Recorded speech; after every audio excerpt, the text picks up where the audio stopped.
दोस्तों हमारे सैनिक सिर्फ सम्मान चाहते हैं, सम्मान सम्मान और सम्मान, और सम्मान के लिए ही वो यूनिट में जीते हैं। वहां पर नाम और नमक और निशान लिखा जाता है, यानी उस सम्मान के लिए, उस नाम और नमक निशान के लिए अपने प्राणों तक की बलि दे सकते हैं। आज उन्हें सम्मान न मिले तो बड़ा बुरा लगता है। दोस्तों इस बार सरकार ने पहल की है कि जो कारगिल में लोग शहीद हुए थे और 545 सैनिकों के घर घर जाकर के उनके हालचाल पूछे जाएंगे, उन्हें मोटिवेट किया जाएगा, उनकी समस्याओं को सुना जाएगा और उन्हें कोई स्मृति चिन्ह दिए जाएंगे। और यह सरकार की पहल शुरू हो गई है। जैसा हम सभी जानते हैं कि जुलाई में लगभग आप समझ सकते हो कि कारगिल दिवस मनाया जाता है, तमाम चीजें होती हैं और इसकी शुरुआत जून में कर दी है। इसकी हम भूरी भूरी प्रशंसा करते हैं सरकार की, क्योंकि बेरुखी, बिल्कुल भी बेरुखी इतनी चीज है कि लोगों के मन में इस तरीके से आता है, जब चुनाव होता है आप हमें इस्तेमाल करते हो, सैनिकों को इस्तेमाल करते हो, जब आपके ऊपर प्राकृतिक आपदा आती है तो आप सैनिकों को आगे कर देते हो। यानी आप देख सकते हो, यानी कल एक विमान, यात्री विमान क्रैश हुआ था, सैनिकों को आगे लगा दिया गया है। यानी सैनिकों के काम पर, सैनिकों के आप पर, उनकी ईमानदारी पर भरोसा करते हो कि निष्पक्ष तरीके से अपना काम करते हैं, अपना जी जान लगा के काम करते हो। इस काम में, इस लड़ाई में यदि वो शहीद हो जाते हैं तो क्या वो सम्मान के हकदार नहीं है? क्या उनके परिवारों को वो सम्मान नहीं मिलना चाहिए? उनके बच्चों को क्या सोच के आएगी? उनके बच्चे कैसे, उनको प्रेरणा मिलेगी कि हमारे पापा 99 की लड़ाई कारगिल में शहीद हुए थे और उनके घर में आज कोई खबर लेने वाला नहीं है। इतना जरूर हो रहा होगा, उनकी कोई जमीन दबा रहा होगा, उनकी बहन बेटी को परेशान कर रहा होगा, कहीं ना कहीं उनके पास अत्याचार अनाचार तो होता है और इसकी भी जब आवाज जाती है तो अनसुनी कर दी जाती है। पर कब सुधरेगा ये सिस्टम? इसलिए ये मेरे माफिक खबर है कि सेना कारगिल संघर्ष में शहीद हुए 545 सैनिकों के परिवारों को सम्मानित करेगी।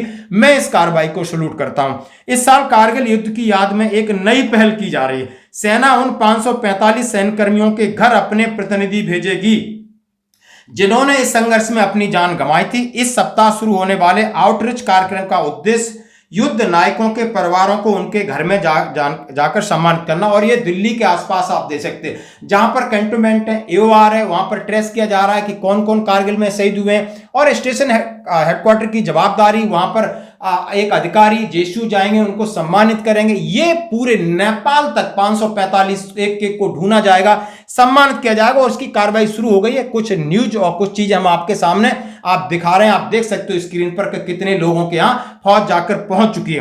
कारगिल संघर्ष मई से जुलाई 99 के दौरान अपनी जान गंवाने वाले 545 कर्मियों के परिवार 25 राज्यों, 2 केंद्र शासित प्रदेशों में फैले हैं। सेना की टीमें नेपाल भी जाएंगी क्योंकि वहां भारतीय सेना की गोरखा रेजिमेंट के सैनिकों की एक बड़ी संख्या पड़ोसी देश से आती है। इस वर्ष कारगिल युद्ध स्मरणोत्सव एक नया पहलू शामिल होगा। सेना ने अपने प्रतिनिधियों को उन 545 सशस्त्र बल कर्मियों के घर भेजेगी जिन्होंने अपनी जान गंवाई थी तथा उनके परिजनों को सम्मानित करेगी। प्रत्येक टीम भारतीय सेना की ओर से एक आभार पत्र, एक स्मृति चिन्ह और केंद्र और राज्य सरकार द्वारा अधिकृत लाभों की सूची लेकर जाएगी। सेना मृतक सैनिकों की विरासत को संरक्षित करने के लिए उनकी स्मृति चिन्ह भी एकत्र करेगी और उन्हें द्रास में कारगिल युद्ध स्मारक पर प्रदर्शित करेगी। क्या बात है, यानी रैप जाएंगे वहां पर जितने स्टेट और केंद्र की तरफ से, यानी केएसबी की तरफ से, राज्य सैनिक बोर्ड की तरफ से क्या क्या सुविधाएं वो मिल रही है नहीं मिल रही, वो यकीन करेगी, स्मृति चिन्ह देगी, प्रशंसित पत्र देगी और वहां से कुछ चीजें उनकी याद लेके आएगी ताकि एक मेमोरियल बनाया जाए कारगिल और द्रास में, वहां पर प्रदर्शनी में रखा होगा। युद्ध में शहीद हुए सभी कर्मियों के लिए सम्मान समारोह एक समान होगा, चाहे कोई वीरता पुरस्कार मिला हो या सेना का इरादा युद्ध नायकों के परिवार को सामने आने वाली चुनौतियों की पहचान करना भी है। उन्होंने ये भी कहा है कि यदि किसी फैमिली से विडो, जो वीरांगना हम कहते हैं, उनके सामने कोई समस्या है तो उसका समाधान किया जा सके।